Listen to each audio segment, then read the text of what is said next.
Bonjour Marie, je suis ravie de vous retrouver aujourd'hui pour une voyance en live.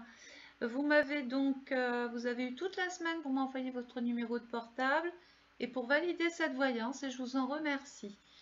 Nous allons aborder ce travail de cartomancie et à côté, je vais par la suite afficher votre carte du ciel 2020. Pourquoi? Eh bien, en voyance, j'ai pour habitude de ne pas dater. Je vais me servir de saison, je vais vous dire que c'est l'été ou l'automne, mais en aucun cas, je ne m'aventure à dater mes voyances. D'où l'intérêt d'avoir les cartes astrales à côté pour voir si on peut faire une corrélation entre ce que je vois dans votre voyance et ce qui apparaît sur votre carte du ciel. Bien sûr, vous pourrez, si vous le souhaitez, m'appeler pour développer plus votre question si vous le souhaitez. Mais on ne perd pas plus de temps, on y va. Je mettrai cette vidéo en ligne au cas où YouTube me ferait encore bugger mes directs. Voilà, pour que vous ne soyez pas privés de ce travail-là. Donc on y va. Donc voici mon tarot de Marseille que je vais donc mélanger. Donc bien sûr en bas, il y a un numéro de téléphone rouge qui s'affichera, c'est plus le bon. Hein. Mon portable, pour me joindre, pardon, c'est toujours sur mon portable, qui ne s'affiche toujours pas ici bien sûr. Je ne sais pas pourquoi, mais enfin bon bref. Donc on y va. Alors, votre question, alors vous êtes Cancer, ascendant Scorpion, ça c'est important. Et j'ai remarqué que vous aviez Neptune en plein sur vous, sur votre Scorpion. En général, ça, alors c'est pas automatique, mais je vais me permettre de le dire, c'était pas votre question. Mais quand on a Neptune en plein sur soi, on est doué pour quelque chose, ou on a un don, on a de l'intuition, de l'inspiration. Il y a comme on a cette configuration-là, par exemple, dans mon métier. On a beaucoup de gens qui sont voyants, magnétiseurs, qui sont doués pour la musique, la peinture, pour l'art en général. Il y a une espèce de don comme ça inné. Bon, allez, on va passer à votre question. Je vais donc tirer tout de suite 5 cartes.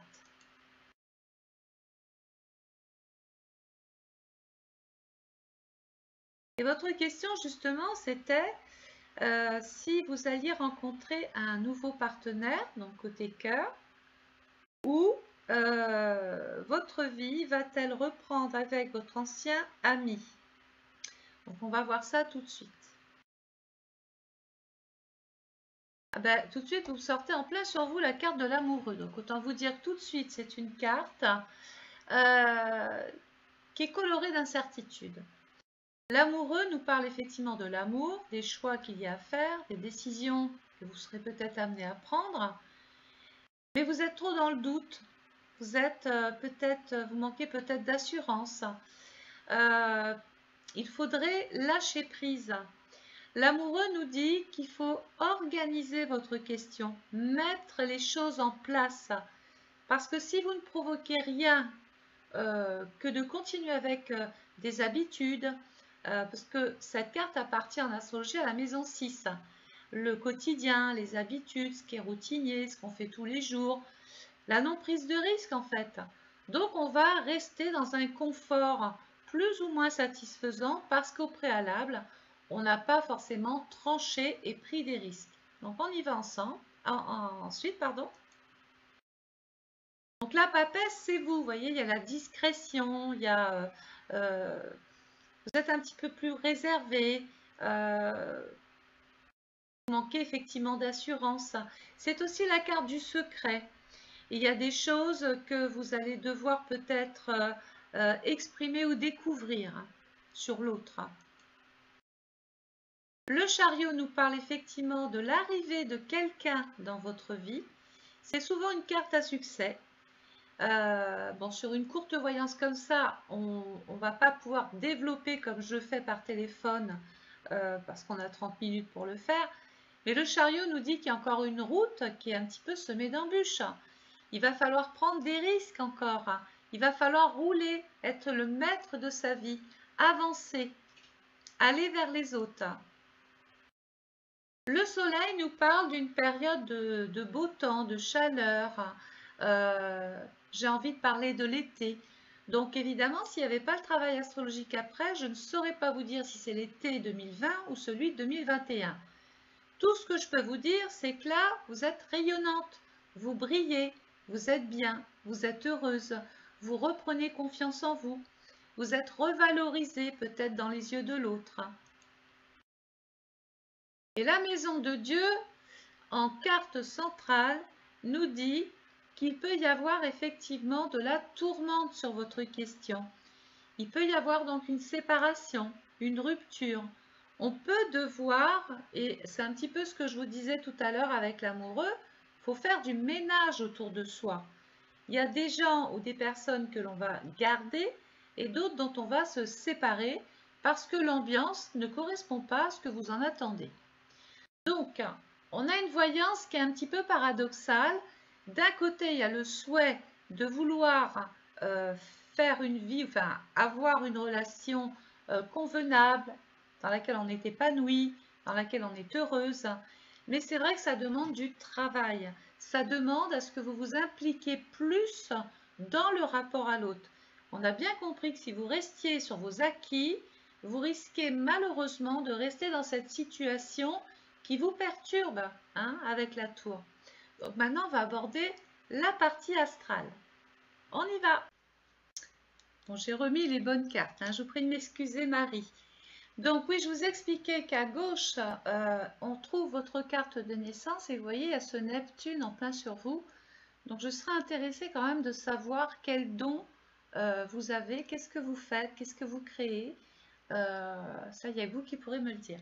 Donc ce qui est important par rapport à votre question de cœur, vous me demandiez si effectivement vous alliez rencontrer un nouveau partenaire. Donc on va regarder la maison 5 à droite. Vous savez que les maisons astrales sont riches en informations. Et si vous aviez commandé votre étude 2021, enfin 2020, on aurait forcément démarré l'année avec le domaine affectif. Nous avons Pluton qui nous dit que c'est bien la mort d'une situation et le début d'autre chose. La vie affective va changer. Dans le Capricorne, ça va mettre un petit peu de temps. Mais nous savons que le Capricorne représente la soixantaine, puisque c'est par tranche de 30. Et donc on dit qu'autour de la soixantaine et plus, quelque chose, une prise de conscience, quelque chose est en train vraiment de changer autour de vous. Nous avons Jupiter dans ce secteur-là qui est très bien dans la maison 5, qui peut faire évoluer effectivement le secteur affectif. Mais Jupiter dans le Capricorne, il y a comme une sorte de mal-être, d'insatisfaction. C'est un amour platonique. C'est un amour où on peut ne pas en attendre grand-chose. Et puis il y a Saturne qui est là quand même pour nous annoncer que le temps fera bien les choses. Donc soyez patiente. Comme je l'ai dit dans votre voyance tout à l'heure, organisez-vous, faites des choix, prenez des décisions, allez vers les autres pour que vous provoquiez un petit peu le rapport à l'autre. Saturne va consolider l'amour. Mais Saturne dans la maison du lion, Saturne c'est l'hiver. Et Saturne dans la maison du lion, qui est un signe d'été, c'est un petit peu si vous me demandiez si l'hiver peut s'entendre avec l'été. Nous savons que le soleil fait fondre la glace. Donc ça veut dire que on peut être dans un rapport de longue date avec une personne avec laquelle il y a quelque chose d'incertain. Le lendemain est incertain. Il peut y avoir des rapports d'à-coups, j'appelle ça. On se voit et puis il y a un moment de solitude, on ne se voit plus. Il y a une sensation de grande solitude avec Saturne. Ça va vous demander des efforts. Il faut sortir de là, Marie. Ne pas se conforter dans une situation parce qu'elle est là, parce que c'est facile, de choisir finalement la facilité. Il y a une prise de risque à avoir. Donc nous allons aussi regarder la maison des projets qui va très bien avec la maison 5 dans le Gémeaux. Donc d'emblée, il peut y avoir un projet avec un Gémeaux, pourquoi pas, ou avec une personne qui est d'un signe qui porte un signe d'air.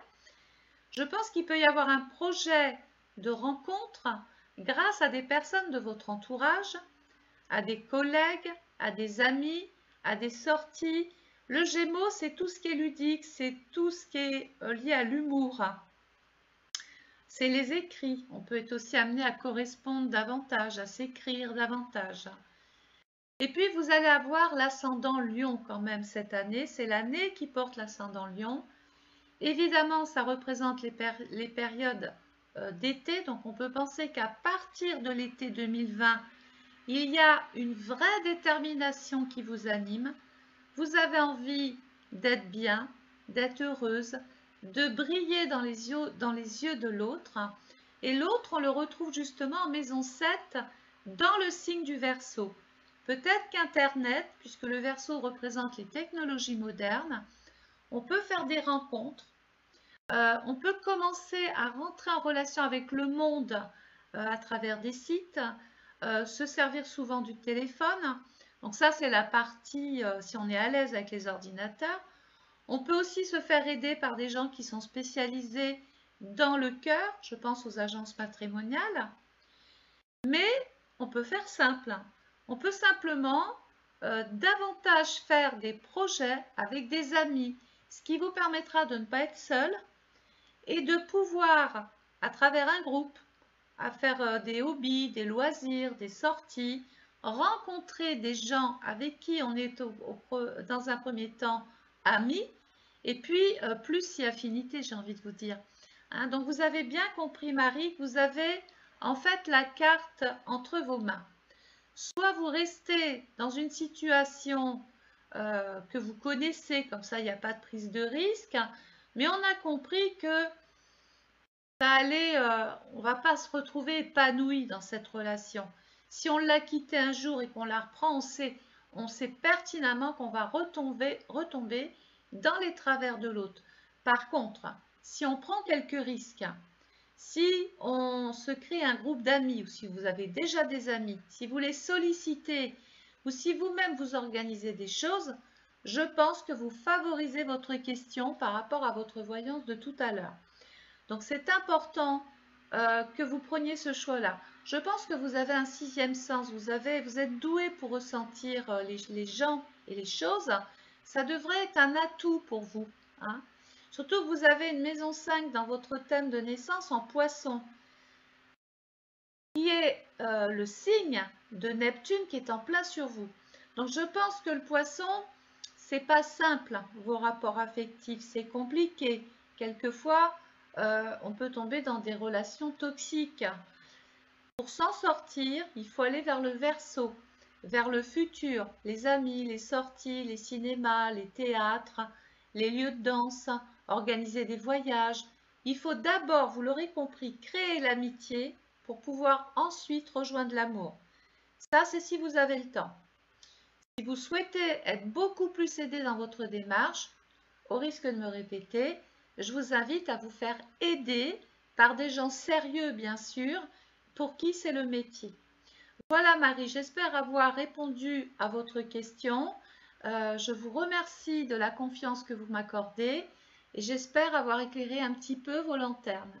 Je vous souhaite plein de bonheur, prenez des risques, allez de l'avant, ne restez pas dans quelque chose de fermé. Vous méritez peut-être un petit peu mieux, j'ai envie de vous dire. Voilà. Donc moi, je vous embrasse. Et donc comme je vous ai dit dans la vidéo précédente, si le live ne se passe pas forcément bien ce soir, vous aurez cette vidéo au moins et vous pourrez la consulter. Je vous souhaite plein de bonnes choses, Marie, et je vous dis à très vite. Au revoir.